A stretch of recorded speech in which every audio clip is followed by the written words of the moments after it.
Hello and welcome back to Spekd for more hobby and building, painting, crafting, and continuing our talk on solo games. I want to look at the Imperial Knight Renegade. Now, you may have bought this massive box, which is now currently housing other models, but you may have bought this box set originally for the two knights that came inside. There were a massive discount in comparison to the normal price. The game that it came with was actually quite simple. It was set up on a a 4x4 board with a very small amount of terrain that it came with, and you would have these two knights fight in a slightly different way. So even if you don't have these knights, you could use alternative knights, and I'll get to that in a second. So let me move this out of the way and show you the rulebook. So the first thing to me that makes it stand out of Knights Renegade as a really good solo game is one, the size of the board. Is 4x4 setup, as I just made mention. Very tiny amount of terrain, very simple, and the rules are legitimately like 4 pages long, and you can get playing in no time flat. The other thing is it's just two knights, two models, so you know you probably got those knocking around, or an alternative that I'll show you slightly. But the key thing here was the randomness. Now, with this game, there came like multiple sets of dice, just different colours, and it was to position a weaponry after you find it. Each knight had a certain amount of actions they could do, and you chose them individually, so you could roll that randomly if you wanted to, or go about as you will. So, weapons. One of the cool things it had was a hit location. So there's a map there. Small amount of terrain, so nothing going on, and then they had the rules for the 7th edition. That makes no difference there.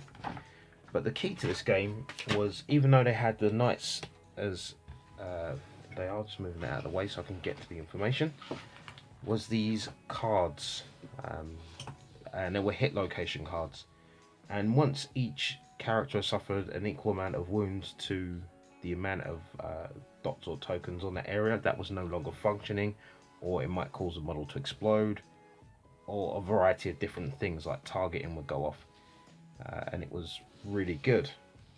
Now that in itself means that alongside the random location to hit, means that one thing I really liked about it is they had these target location grids, and combining that with the random to hit chance made it fantastic.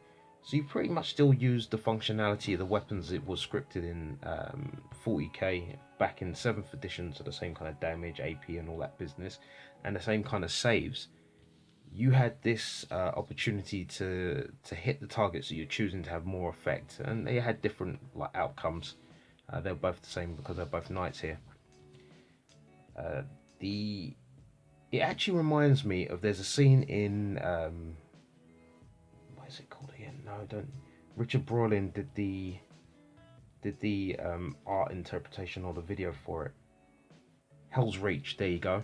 Hell's Reach. If you haven't seen it, you need to see that on YouTube. That's another 2 hours that you'll love to spend just watching that. To see Grimaldus take a slap and be the last slap he ever takes as Recruziarch unanswered. That was brilliant. Sorry. There's a part where the two god machines face off.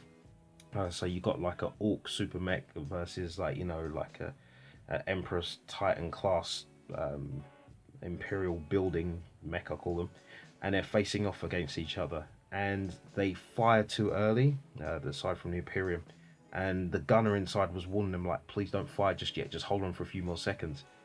And he thought, the first guy that fired thought like obviously it was a clear target because he had the target and raised in the right location. But because of the way that the machine walks and it lists and it counterbalances, it veered the shot. So the outcome of that targeting was absolutely bad. Let me turn these over. So that was quite interesting. Now this set, as I said, sold pretty well because of these additions here, and also the idea of a Renegade Knight. People like the idea. And yes, you might have your own knight right now, which is Renegade Knight, an actual Renegade Knight. So you can see this is, I think this was in a video that I showcasing before. Let me just move the camera around a bit. Yeah, this one I named after my father, funny enough. Yeah, so Interesting fun fact there. And this one here just isn't named after anyone, but funny enough, when I varnished this is when I first learned to varnish. You never over varnish. It misted so badly that I had to come back and lacquer it just for it to work well. Now they did come with a variety of different options and different additional bits that you could add. That doesn't matter. You could always fake it if you're playing this yourself. As I said, randomizing is the key there. Now White Dwarf June 2018 had a supplement that came out which added to the base game itself. It was a bit late in the day, but it gave you this, so you can actually use Gorkanauts in the same way. And believe it or not, they bought the Valiant and a Castellan Knight, so you can use these updated sheets for them.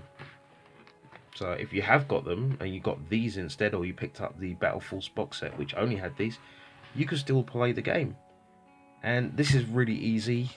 Family rating, I will say, you got a card, you just make sure you got little tokens or counters that you can put on each spot, and you should be okay. Although these guys do have some quite powerful weaponry which does affect everything, and I haven't got any of these knights yet. In future I probably will get one of these, but hey ho. So again, this is just another kind of video for solo play. If you do have the sets, you know, if you did buy it just for the models, or you got a couple of knights knocking around that you're not using in 8 because they're just bullet magnets, you can still kind of play this game. I think that was it. Yeah, the other side's advert. So hopefully you enjoyed that. I know it wasn't the longest video, but you know what, if you enjoyed it, or you know someone that will, please share it with them. You know, like, comment, subscribe, let me know if you're interested in see this played out, because if you do, I can run through one so you can see it, and there's no problem. I probably will play through one anyway. Either way, this has been Spekd. As always, I enjoyed my time and I appreciate you being here, and I hope you've enjoyed yours. Either way, have a brilliant day, and as always, PC out.